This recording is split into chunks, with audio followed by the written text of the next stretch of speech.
everyone, this is video number 6.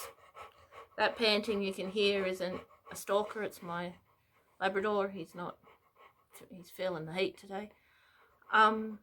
Apologies for it being a bit dark and gloomy in here today. I'm having one of my light sensitive days. I've got a medical condition that makes me sensitive to light every now and then, so we're in the dark today. Woo!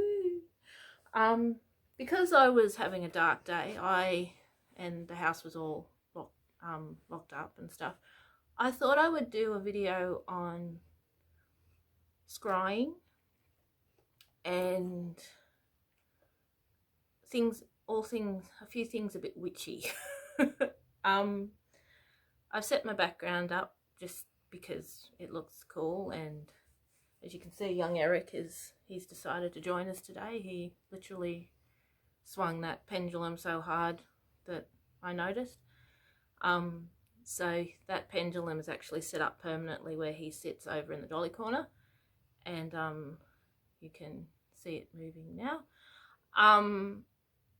So he's decided to join us today.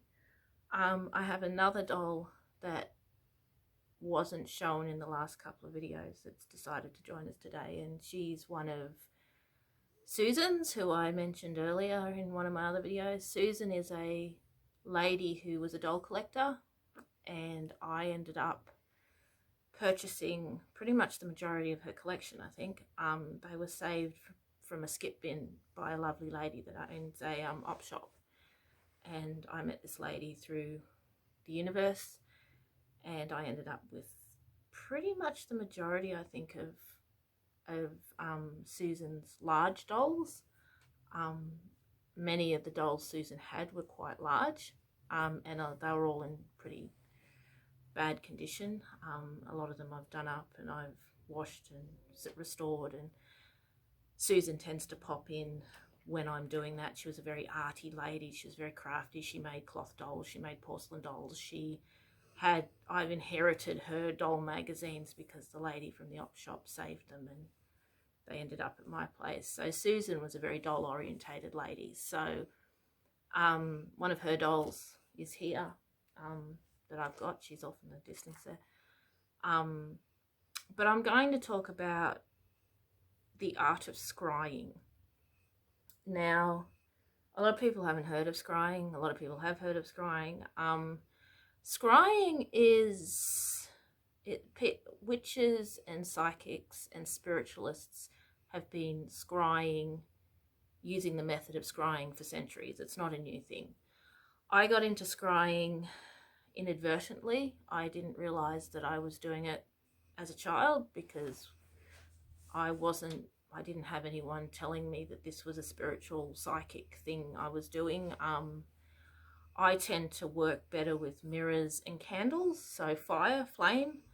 Some people, you can scry with mirrors, you can scry with fire, you can scry with smoke, you can scry with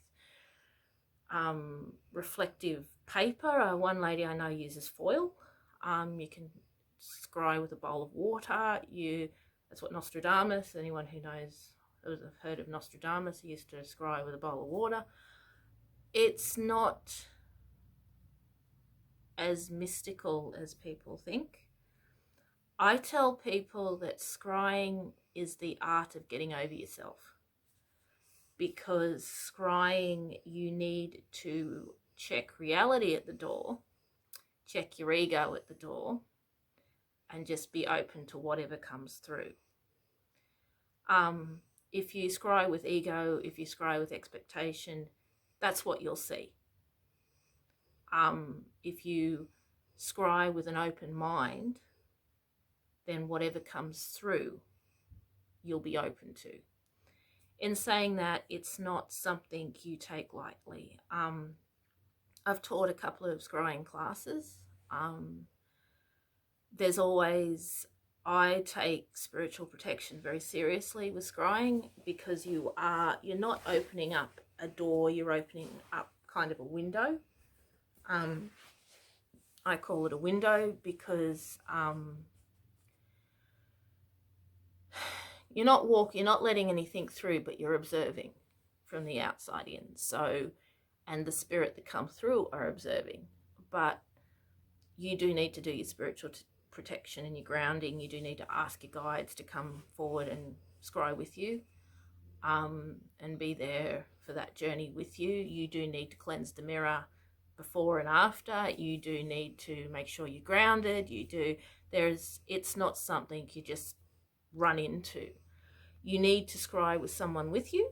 I've been doing classes and I've been teaching, and some of the students that I've been teaching have gotten into the trance too deeply, and I'll get into that in a minute, and you need someone to pull you out. I learnt that the hard way, because I decided to do scrying while Rick was at work one night, because I was learning and I was at home by myself. He was doing a night shift. My daughter was in bed. I only had the dog and the cat to talk to, so I thought I'd do some scrying.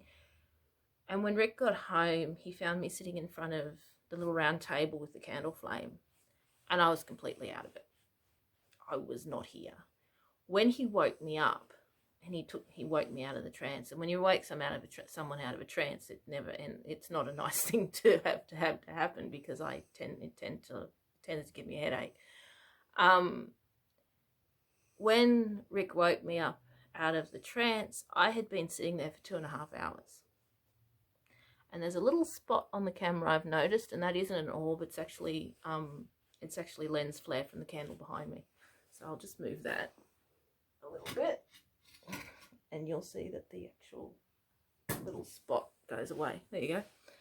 Oh, it's moved over here now. Hang on. Put the candle down here. There we go. So that's actually lens flare. But in saying that, scrying is safe if you do it properly. So you need to practice your spiritual protection. You need to practice your grounding. You need to practice, just making sure my dog doesn't knock anything over. Teresa likes to be in the action. There we go. You need to follow the rules of scrying, especially with mirrors. Mirrors are portals. They can act as portals to the spirit world. So you do need to take it seriously. With mirrors, I tell my students, you don't pull anything through the mirror. You don't bring anything through. If an energy hasn't got the capacity to be on our plane on its own, it's not meant to be here, and you shouldn't help it through. I found that the hard way, like most things I learn. It's a bit better. My mum has an old wardrobe, an old antique wardrobe with big mirrors on the doors. I saw the spirit of a young man in that, and he was asking me to help him. And I asked Rick, because I had no idea what was going on. And Rick told me not to help him, because if he can't be here on his own, then he shouldn't be here at all. And when I told him that I wasn't going to help him, it manifested into something very nasty. So you don't pull anything through. You don't help anything through. If it can't be here on its own, it's not meant to. You don't scry on your own, whether you're using flames, whether you're using smoke, mirrors, crystal balls. I've got a couple of crystal balls behind me. There's a clear one and a black obsidian one. I've also got a little, this is one I really like. It's a little citrine crystal ball of Rick's. So I really like that. Makes your head go all giddy and you see all sorts of things. But scrying, it's not as mystical as you may think. It is the art of getting over yourself, getting over your own ego, getting over your own quirks, your own blockages, whatever you want to call it. You have to have an open mind in order to do it. And it's not something that you see something in the mirror, you might see the vision of a man. He might be just someone who's passing through who thought he'd drop in and say hello. You may see a horse. You may see a rabbit. You may see, a country cottage on a hill somewhere. Scrying uses the language of your own subconscious. So whatever those symbols mean to the scryer, it's really the only way to interpret it. So you can't say to someone, oh, I see a dog, does that relate to you? And the person might say, well, no, it doesn't. What's the dog doing? And you might say, well, it's a brown dog, and that doesn't make any sense to them. But, spiritually, when you're with the old gypsy fortune tellers, and that's where this also came from, is that it's where crystal balls and that come from. Dogs in particular, as symbols of loyalty, and the color of the dog might have some kind of meaning, or the breed of the dog, or what the dog is doing, or just the dog. Is it a little dog with scruffy fur? Is it a big dog? Is it a Labrador? Is it a golden retriever? It all might have some kind of meaning to you rather than the person you're scrying for. You might see a woman, an old woman who's grey with grey hair with glasses on her nose, and she might be reading a book, and she looks like a grandmother sort of energy. And you might say, well, I'm seeing someone that looks like a grandmother, and they go, well, my grandmother passed away a few weeks ago, and I've been looking for a message from her. It might not be that person's grandmother, but it's a representation. Then you may also see guides. You may see past loved ones. You may see pets, animals, cats, dogs, birds. When I scry, the first thing that happens is my face disappears, and we'll get to that in a minute, and my face is replaced by the head of a raven. The raven is my main spirit guide, animal spirit guide. And the raven traditionally is the messenger of the dead. So they bring messages from the dead to the living, and the living from the dead, like that movie The Crow. There's kind of a bit of tiny bit of truth in it. So my main animal guide is a raven. So he's my connection between the living and the dead. So when I scry, the first thing I see myself turning into a raven, which also can be quite scary for people if their face morphs and changes, which can happen with mirror scrying. Generally what happens for beginners, one of two things will happen. They'll either feel something or they'll see something. A lot of people see swirly colours to begin with. I did a class with people, and one of the ladies had never done scrying before. And she saw beautiful purple swirly colours in the mirror, and that means something, because purple energy is spiritually healing energy and is protective energy. So that's an aura colour that I told her to go look it up. So it's not as straightforward as cross my palm with silver and I shall tell you your fortune type thing. It's very much an art. It's very much something you have to practice, and it's very much something you can either do or you can't.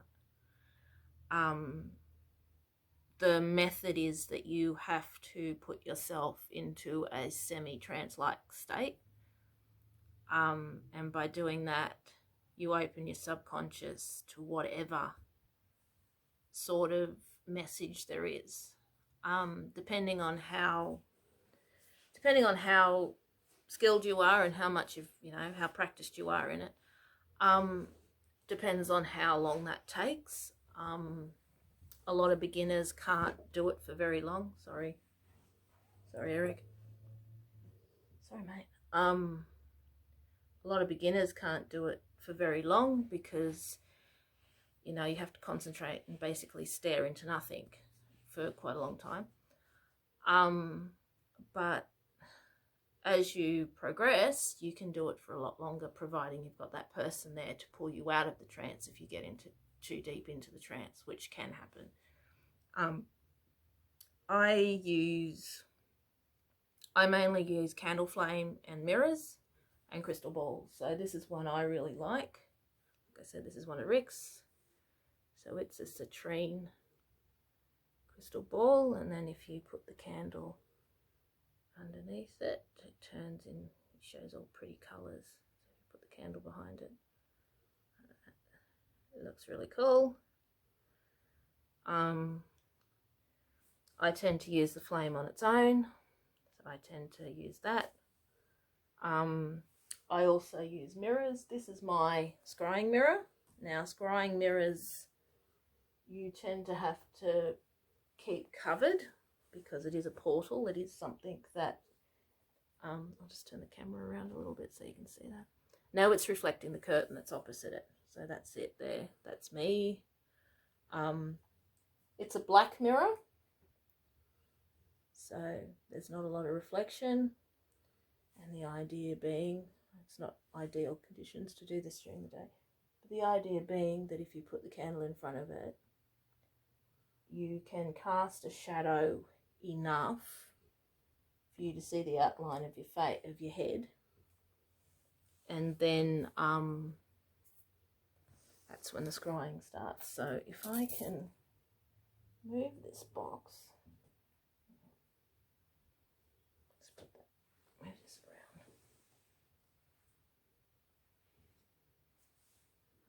Hang on. I'm not very skilled in this whole camera operating thing. So that's the mirror, if you can see it. So that's the mirror.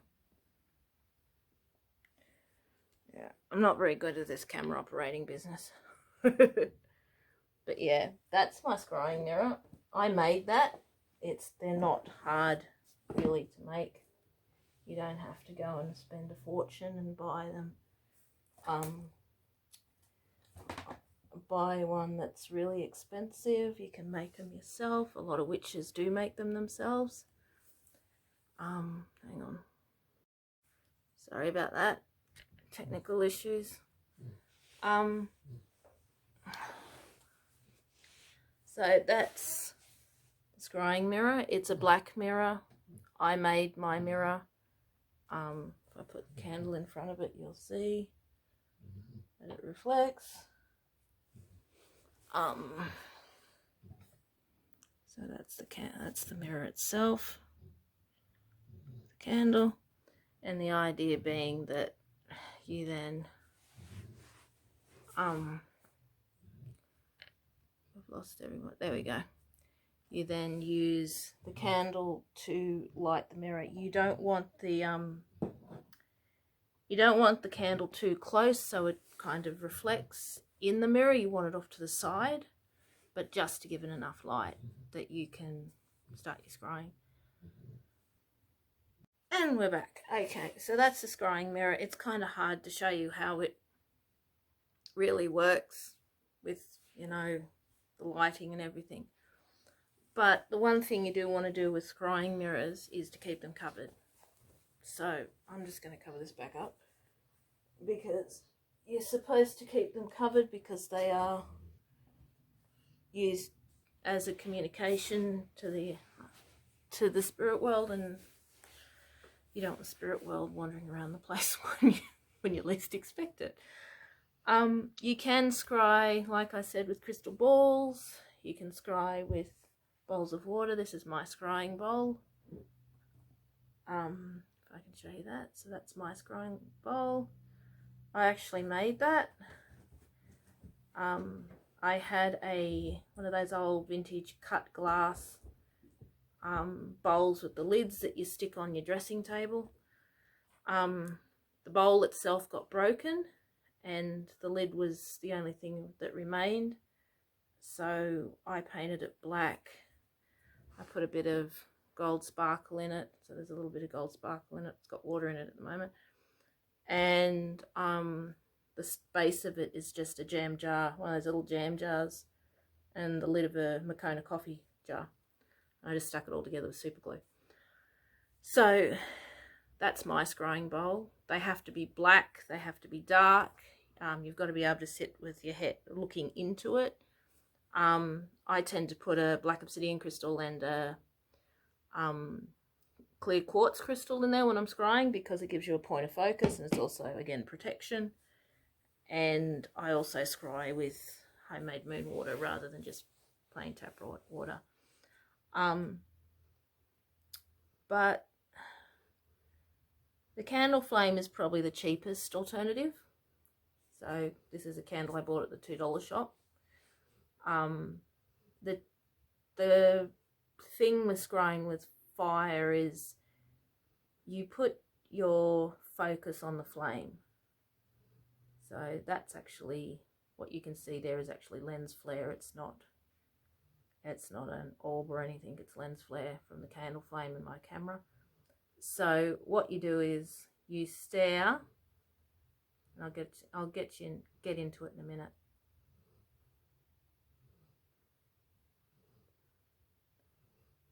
And the flame is the point of focus. So if you hold it up,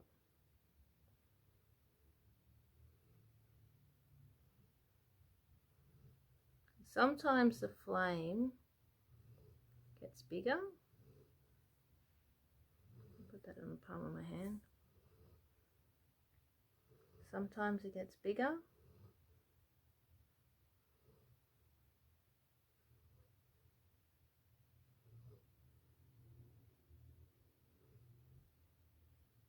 You can make it thinner.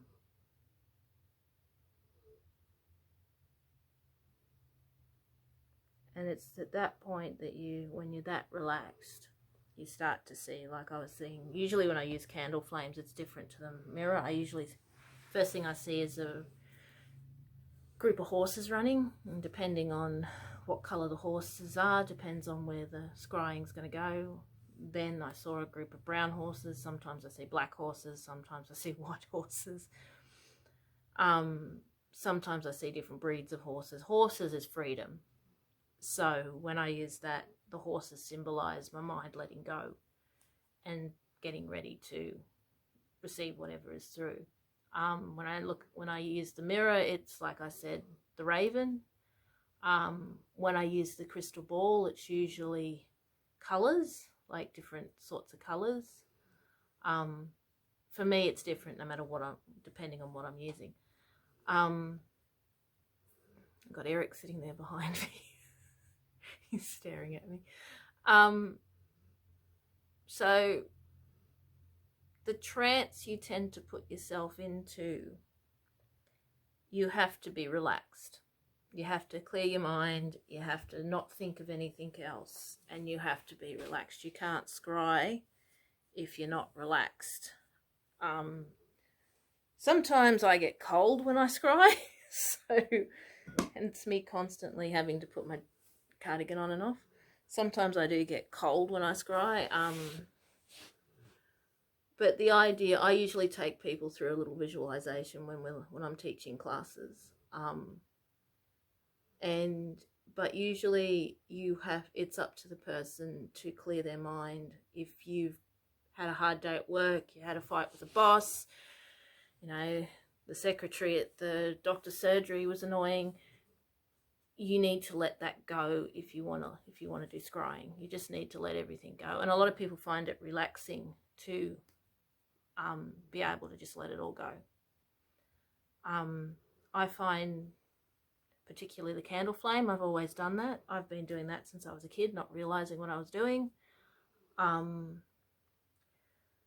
But there's more to spirit communication than just the tech you see on TV, which is probably what I'm trying to get at, I guess.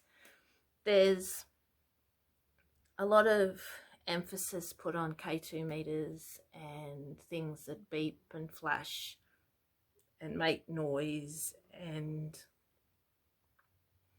we find a lot of the spirit don't react to that. They don't go for that. They tend to go for the dowsing rods and the pendulums and certain trigger objects. Like we've got a bag of marbles that I had floating around here. Marbles are good on a tray with some powder on it, just because then you can see if the marbles have been moved. We use bells. He's got a bell on his little stand. We use bells. I've got bells on the dolly cabinet. We use a compass instead of a K2 meter because a lot of spirit that aren't from an era where technology was a thing don't understand how to use the K2 meters, but you put a compass in front of them and they go, oh yeah, I know how to use that. We have a thermometer.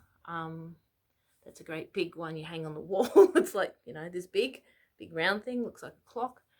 And we find a lot of, and it works really well. I picked it up from an antique place on eBay, and it works really well.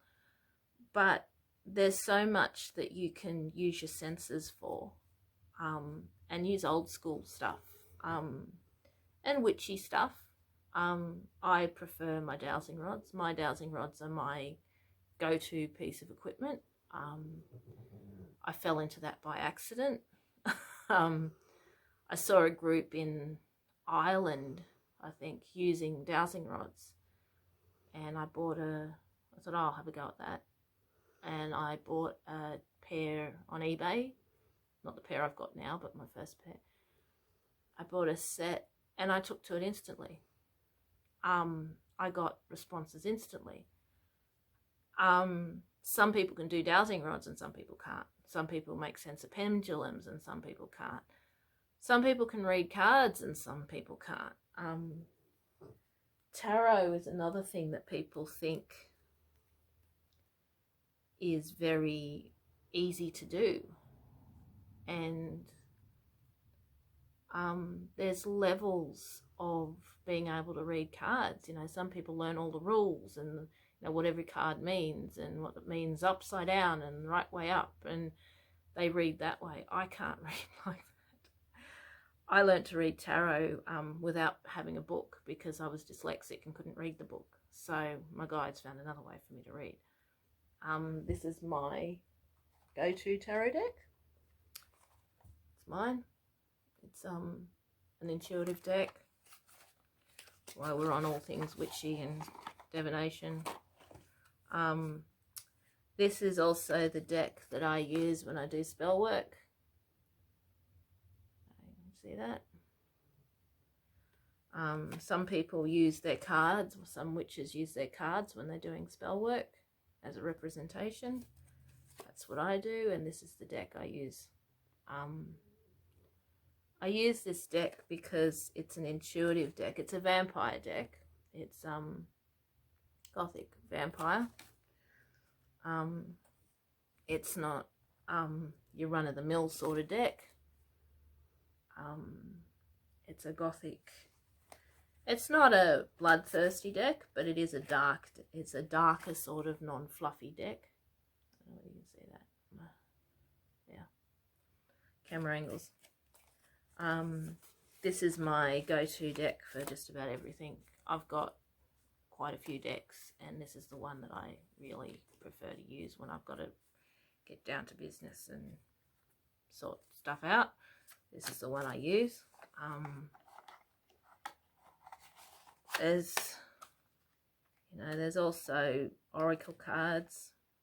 I've used oracle cards on investigations. I've used tarot on investigations before. I've thrown cards on the floor and asked spirit to turn one over. We've played. Now this one's full of clowns, so I'll try and avoid the clowns.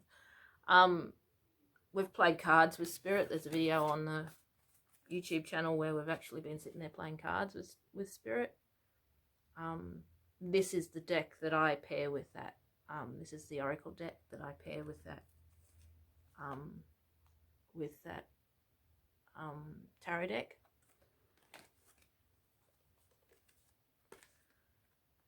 So this is more on the witchy side for me.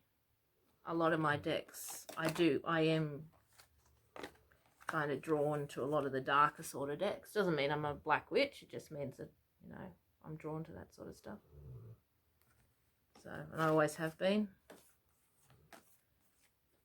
And magic itself isn't always black and white. There are grey areas that, depending on your intent, depends on whether that grey area goes either way. and her intent when it comes to communicating with spirit and doing witchy stuff is your main. It kind of governs everything, is your intent, what your intent is. Yeah, it's still swinging. Are you going to talk to us today, Eric? I've got my rods here somewhere. Yeah. You going to talk to everyone today, Eric? Oh, you are? Okay. Looks like Eric's going to talk to us today. Eric, are you a 15-year-old boy? Yes. Are you happy? Yes. That's a strong yes. Are you an empath? No. Back in the center. Are you sure you're not an empath? I'll try again. Are you empathic? Yes. I've been working a lot with Eric over the last couple of weeks since he got here, last week or so. And he's a bit of a trickster. Aren't you, Eric? You like to play tricks. Yes. So, Eric is not a human spirit, but he is empathic.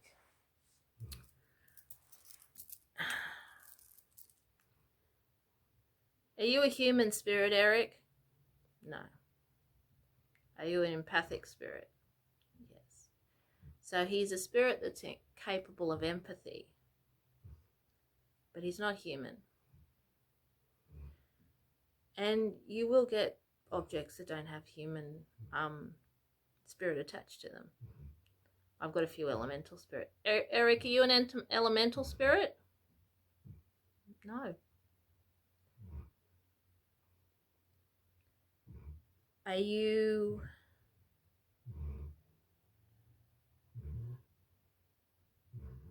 He's trying to anticipate what I'm going to ask him. Are you a clown spirit? Yes. You're an empathic clown spirit. Yes.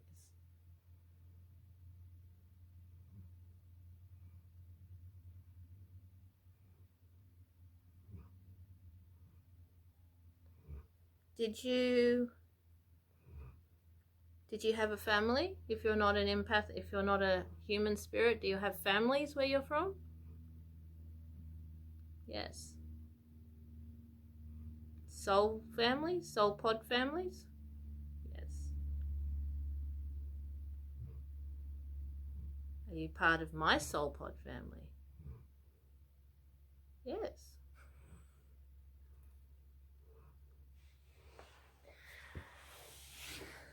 Well, there's a concept we could go into. Do you like being here? Yes. Are you cheeky? Yes. Do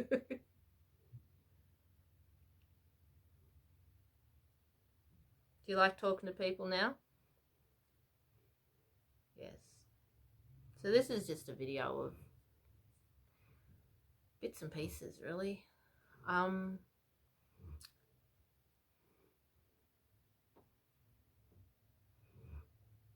Eric's happy. Eric's happy.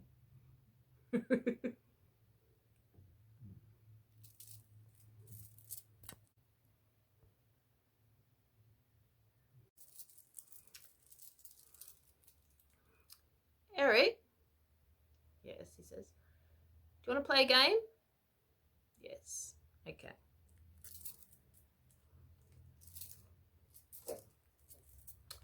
This is a little deck of cards of mine. It's Mildred Payne's Secret Pocket Oracle. It's actually in French, this one. It's not in English. I have a few decks that aren't actually in English because I don't read what's on the cards because I'm dyslexic, so it makes no difference. So this is a very basic little deck. I quite like this one. It's just got the picture. There's the camera, picture. So that's the coin. It's an hourglass. Okay.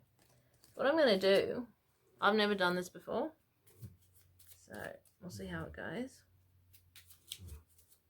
I'm going to do, so I'm going to move Eric in a bit closer into the shot. I'll move the camera.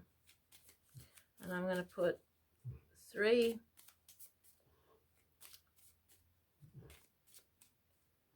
cards in front of Eric. Now, I've never done this before, so I don't know how it's going to go. I'm going to get Eric to pick a card. And I want him, I'm going to ask him some questions, and I'm going to see if I can guess what the card is. Okay? So we'll move the camera. Okay, I thought I'd play a game of cards with Eric.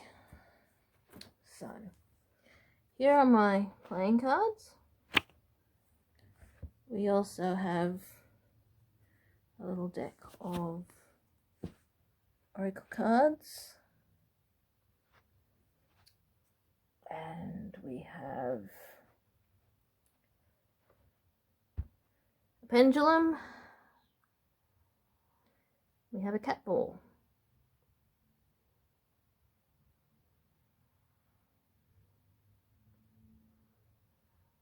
Now, Eric has made this cat ball flash before when I've asked him to.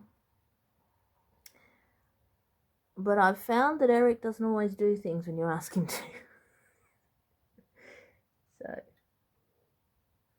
he tends to like using the pendulum or the rods the best. So, I've got my rods.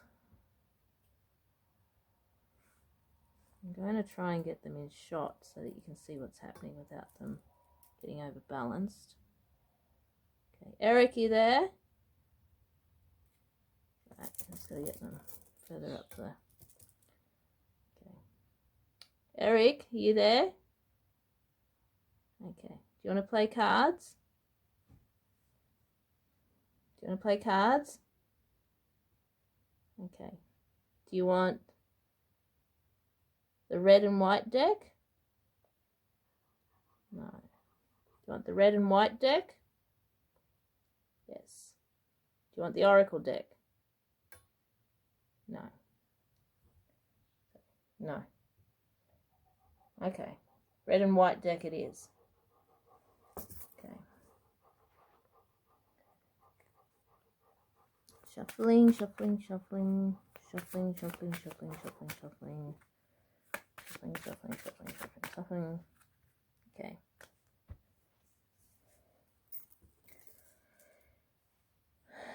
Eric, do you want me to cut the deck? Yes. Okay, so I cut the deck in half.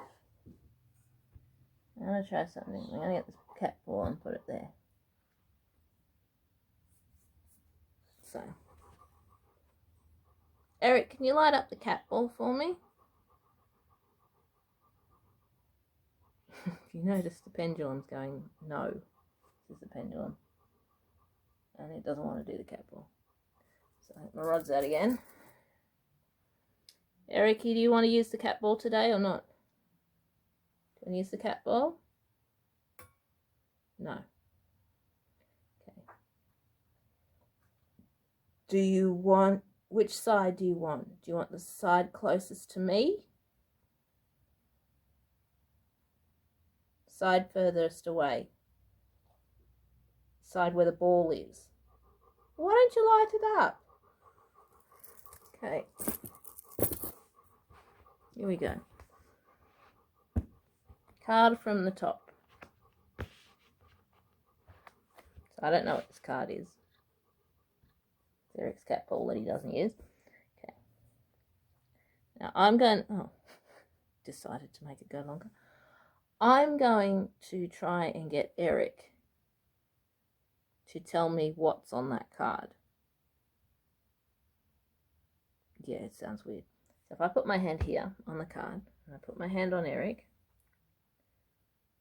and I don't know what this card is because you saw me shuffling them.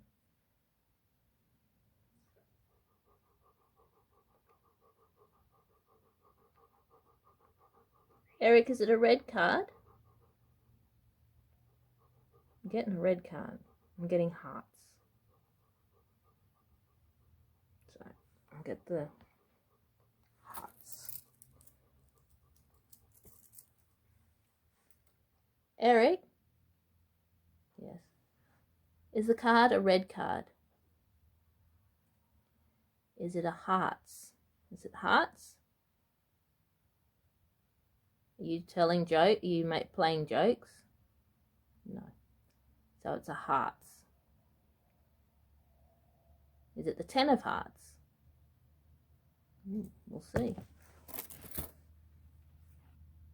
It's not hearts. It's spades. It's close. And it's 5. Try it again. 1 on the top.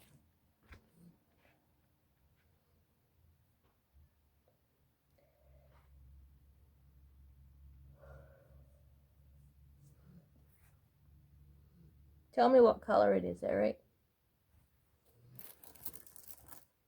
Is it red? Still telling me it's red.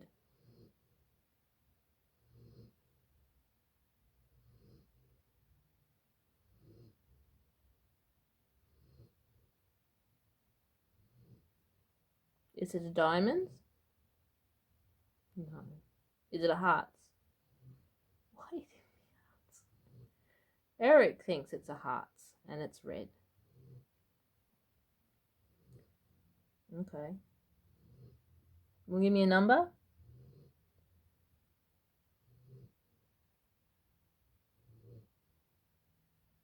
8. You're going to give me the 8. 8 of hearts. 8 of hearts? Okay. Turn it over.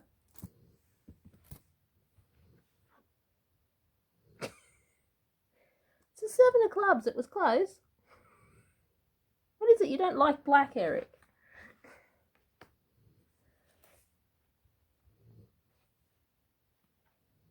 One more? Okay.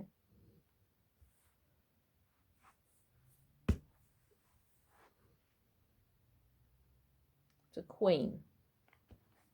I'm never any good at this, by the way. Not all psychics can pick cards like this. Is it a queen? Queen of...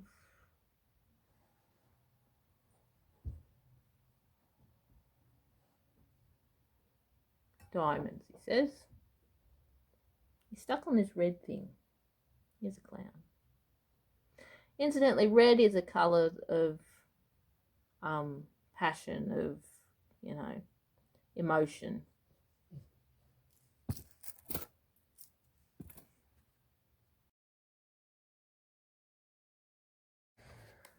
So this video is going in a little bit longer than what I thought it would.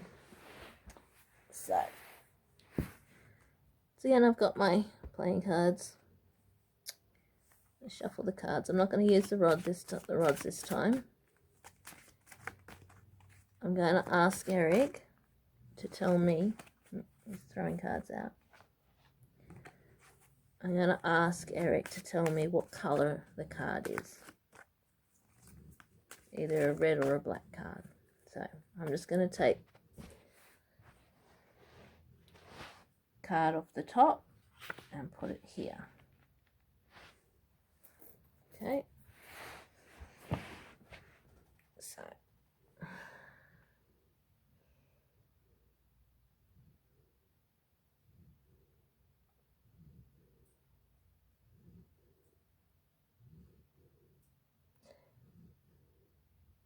okay, he's telling me it's black, so I'll get the rods to verify it so you can see. Is the card black, Eric? Is it red? Is it black? Do you think it's black? Okay, I'll turn it over. And it's a black card. Okay, we'll try again.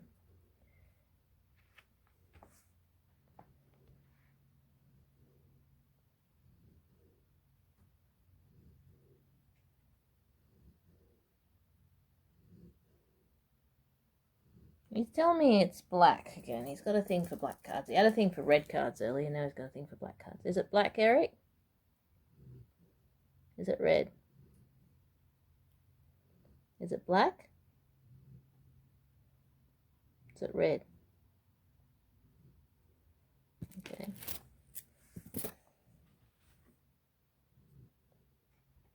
Yeah, he's tricking me now. It is a red card. So we're not always correct.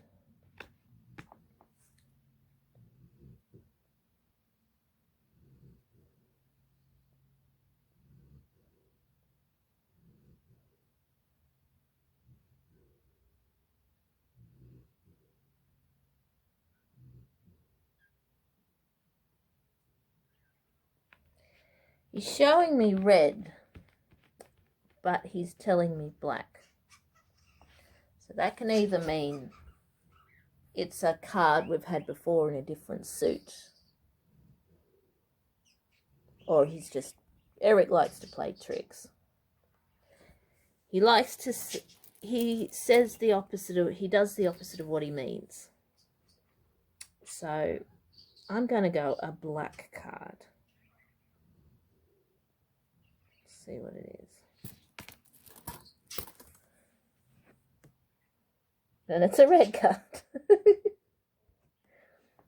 Okay. One more.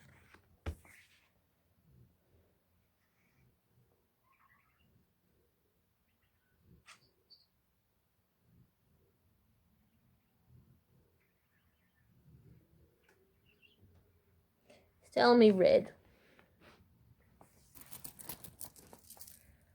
Is it red, Eric? Are you sure? Are you tricking? No. Okay. He is, after all, a clown. And it's a red card. So there we go. So I think we're 2 for 2 at the moment. Yeah. I think we're 2 for 2 at the moment.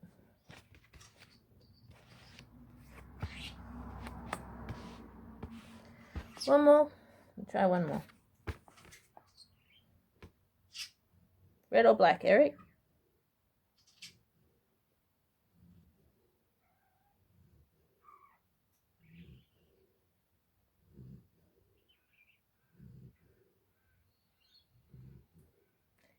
He's telling me red.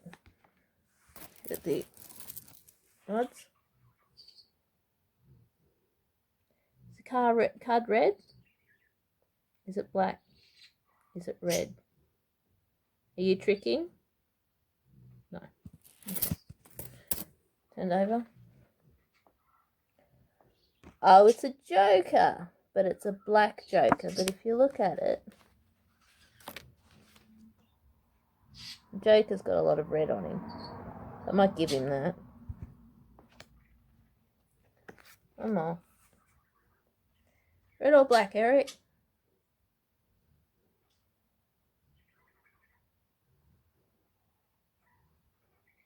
It's definitely red, he's telling me. Red? Red or black? Red? Red? Black. Red? Black. Red? Okay. And then the rods aren't moving as fast as because I haven't got them. I've got to try and keep them balanced. So I'll turn the card over. That's red. He's getting good at this. Okay. The top. Red or black, Eric? He's telling me black now.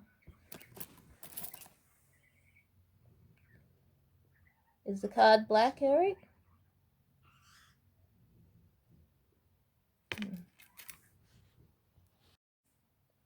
Is the card black, Eric? Not red. Black. Not red. Black. Red. Black. Okay.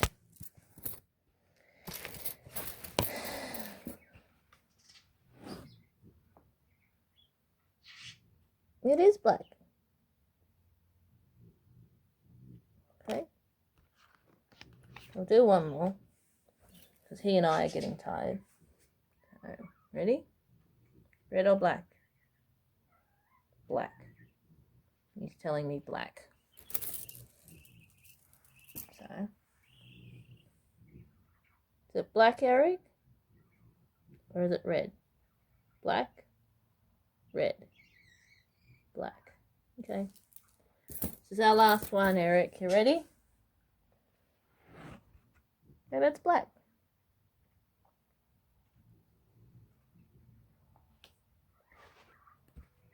Playing cards with a spirit. Who would have thought? Bye.